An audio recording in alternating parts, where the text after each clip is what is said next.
Во овој блок од Македонија наутро разговараме со Славица Грковска, заменичка на председателот на владата, задолжена за политики за добро владење. Добро утро, може Добро да си кажеме, се подзамилив малку. Добро утро. Да, рано сме станати и подготвени. Добро утро и добре ни дојдовте. Добре најдов. Благодарам. Ќе зборуваме за нешто многу убаво, еден многу убав проект кој што вие го реализиравте.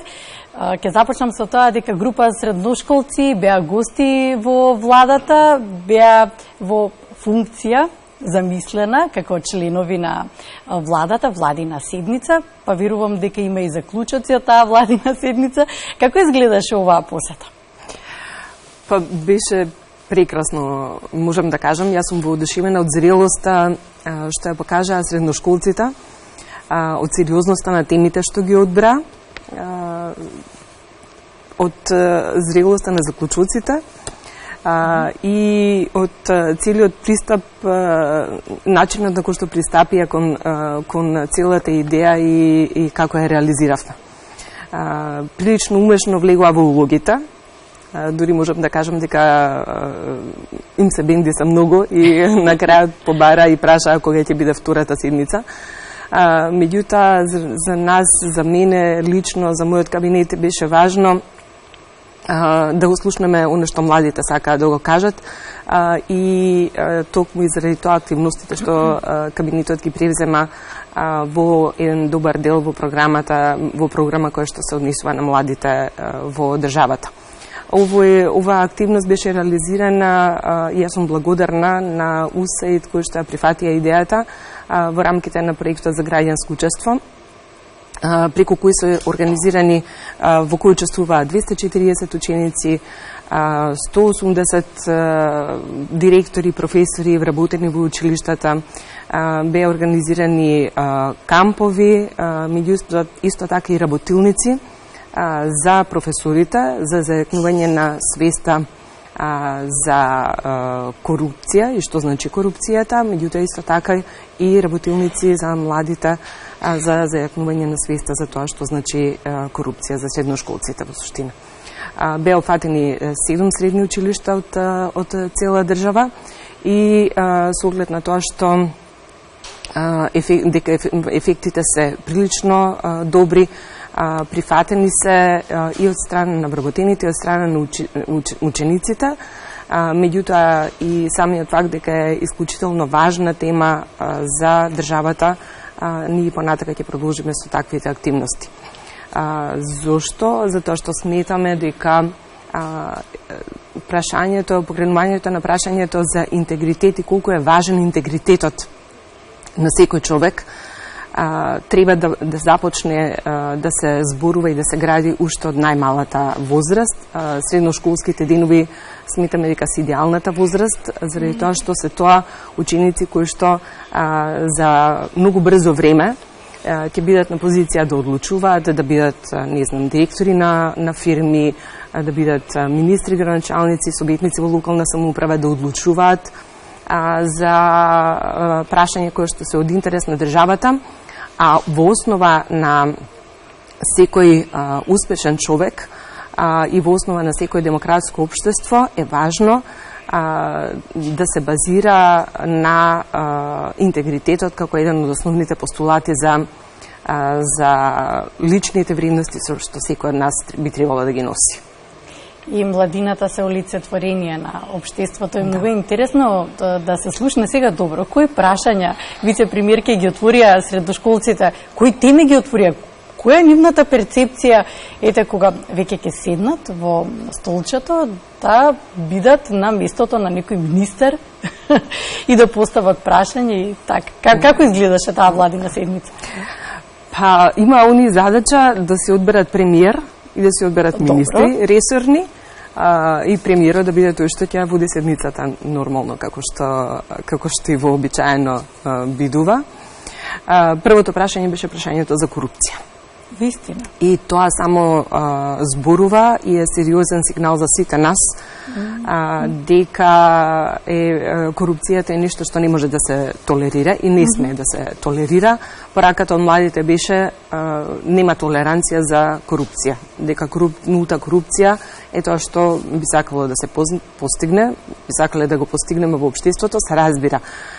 Нула корупција е идеален случај кој што во ниту една држава во светот не е постигнат, меѓутоа сепак станува збор за сериозно прашање кое што ги мачи, ги вознемирува младите заради тоа што сакаат да живеат во држава во која што функционира редот, системот функционира без разлика на политичките влијанија, на партиските, на која политичка гарнитура е на власт.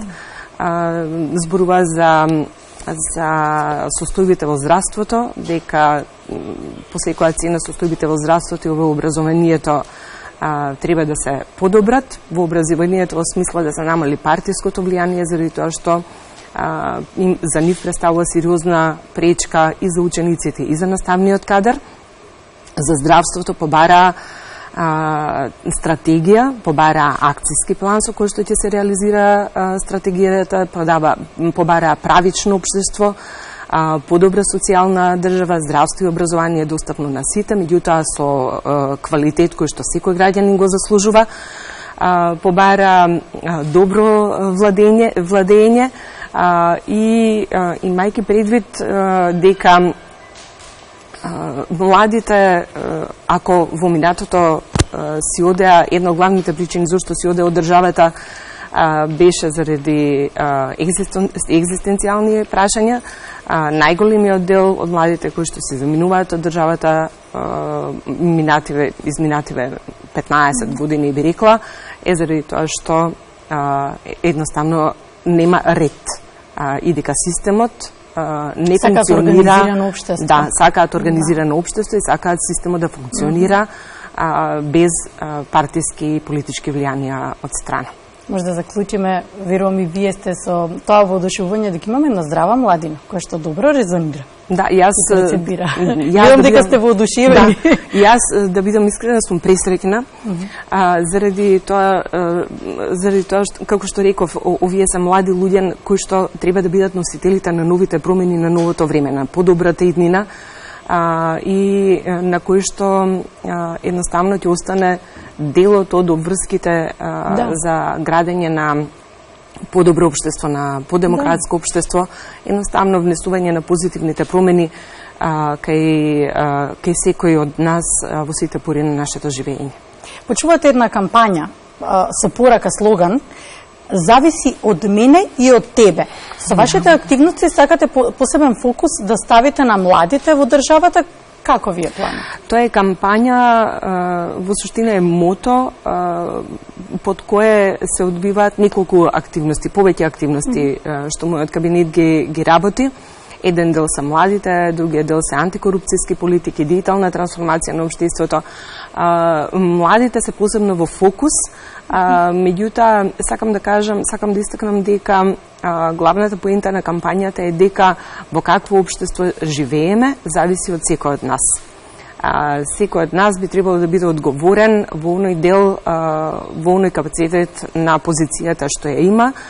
Се разбира дека политичарите треба да бидат пример за тоа како треба одговорно, професионално, отчетно и честно да ја вршат својата функција, да покажат како треба да изгледа политичар со интегритет, кој работи за доброто на граѓаните, за општо добро, не за личен интерес. И таа порака да ја пренесе практички во сите сфери на општеството понатака. Меѓутоа, зависи од секој од нас, без разлика дали е директор на јавно предпријатие, директор на фирма, дали е вработен во администрација, на било која позиција, без разлика каде работи, без разлика каде живее.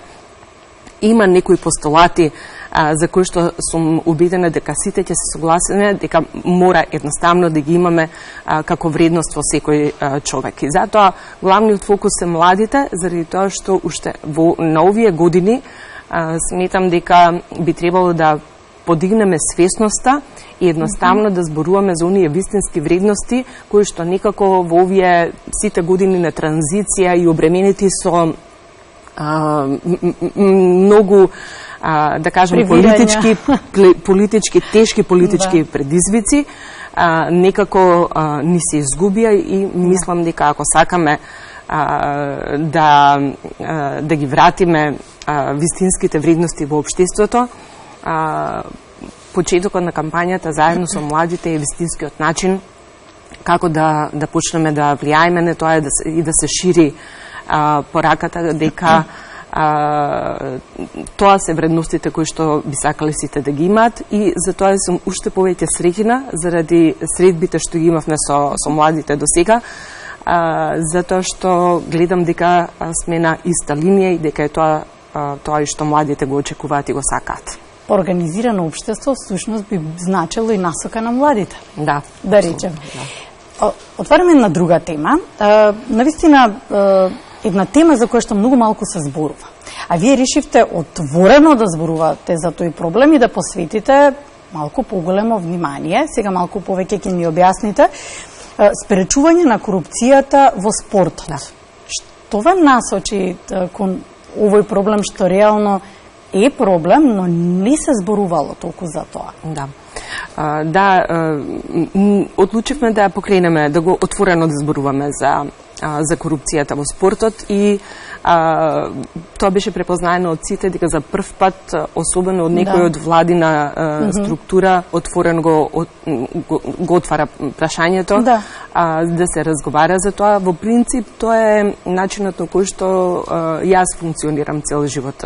Јас сметам дека најдобриот начин да се решат проблемите е да се соочите со нив и отворено да разговарате, заради тоа што само тоа е единствениот модел до кој што можете да дојдете до решение. Особено ако станува збор за еден таков сериозен општествен проблем, тогаш мора да го отворите прашањето и да ги повикате сите оние кои што се засегнати во овој случај од корупцијата во спортот.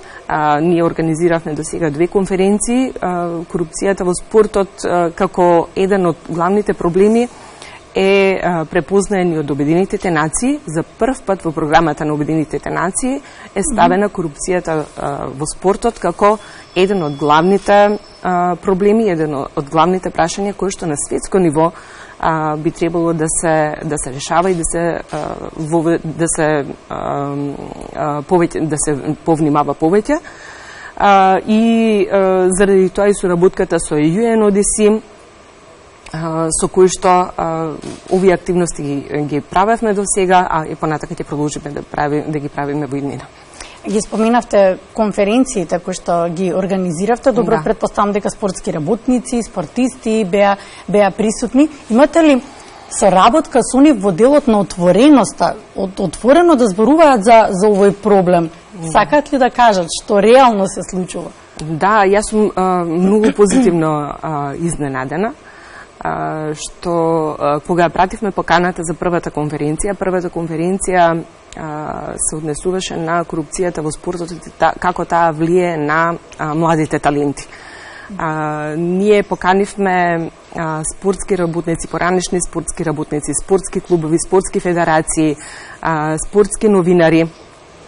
И јас сакам уште еднаш да им се заблагодарам и да им честитам за отвореноста и искреноста со која што зборуваа на конференцијата. Ние ги имавме како панелисти Будимир, Артем Шакири, познати наши спортисти, како и други представници на клубови и на федерации кои што и со конкретни примери практички укажува на тоа колку е сериозно тоа прашање и колку треба сериозно и колку е можно побрзо државата да посвети внимание и да превземе конкретни чекори. Добро, предпоставам дека се уште ќе имате и средби, ќе се зборува многу. Ова е еден проблем кој со години се проткајува. Верувам дека брзо решение нема, но има ли некои заклучоци? Како би се решило ова прашање? Да, па има заклучоци од првата и од втората конференција. На втората конференција се согласивме претходно дека ќе посветиме само на ваучерскиот систем, заради тоа што го детектиравме сите како еден од изворите на корупција во спортот. ја организиравме заедно со Агенцијата за спорт и млади, со директорот Намча Мојсовски, заедно со министерот за правда, господинот Никола Тупанчевски, заради тоа што станува збор за закон за спорт кој што е во надлежност на Министерството за правда. Има заклучоци кои што се однесуваат практички на сите сфери. Јас сум изненадена дека отворено се зборуваше за родовата неизбалансираност во буџетирањето на спортот. Имавме представнички на женски клубови кои што укажаа на тој факт дека на тоа треба повеќе да се внимава. Заклучоците се дека треба да се најде модел, подобар модел за ваучерскиот систем. Тука сме на иста линија, почнувајќи од директорот на Агенцијата за млади и спорт, за кој што исто така горливо прашање, како и министерот за правда Тупанчевски, нашите партнери од Државната комисија за борба против корупцијата. Ваучерски систем кој што ќе биде поправеден, кој што ќе биде реализиран директно преку клубовите, заради тоа што општа заклучок е на сите дека ваквиот начин преку федерации не функционира како што треба. Уште повеќе треба да се воведе систем на транспарентност и отчетност, што до сега воопшто не е поставен во спортот. Да.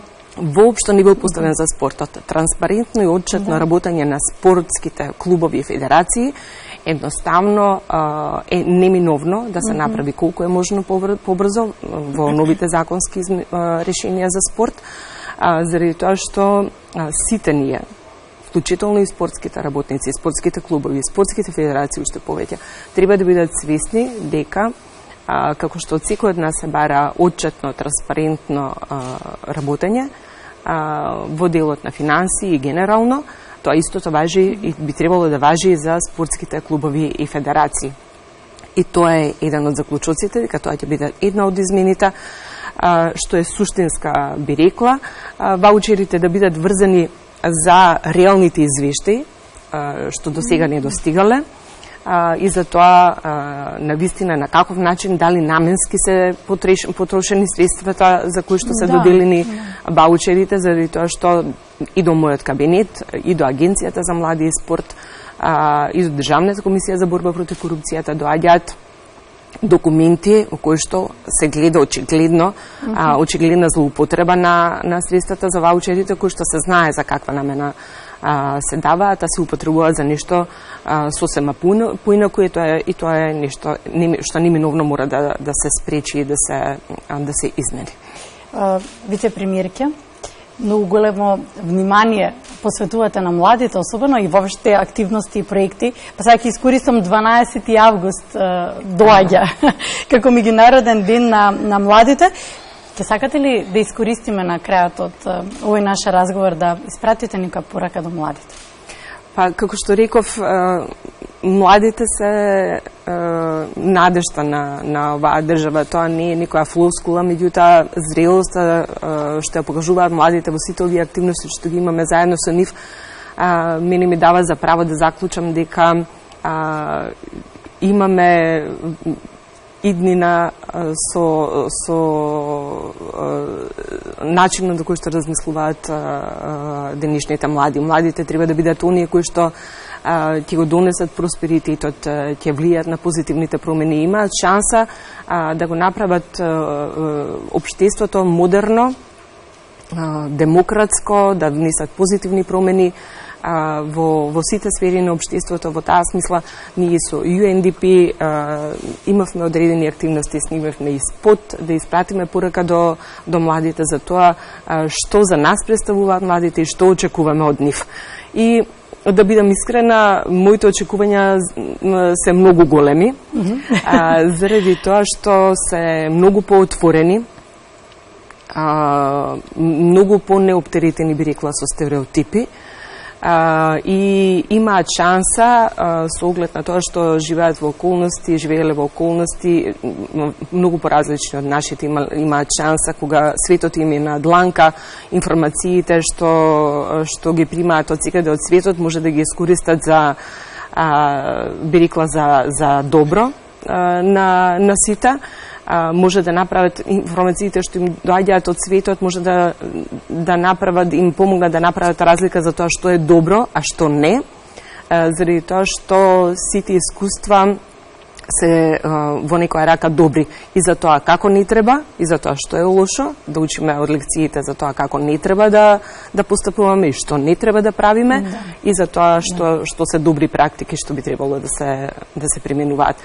Ги охрабрувам да бидат храбри, да бидат бескрупулозни за вредностите, во борбата за вредностите, за вистинските вредности кои што треба да се етаблираат и да се зајакнат во оваа држава, заради тоа што само тоа е начинот да живееме подемократска и посреќна и попросперитивна држава. Работа со млади значи вложување во иднината. Ви посакуваме лесна работа. Ви благодариме за денешниот разговор и гостување. Ви благодариме вам.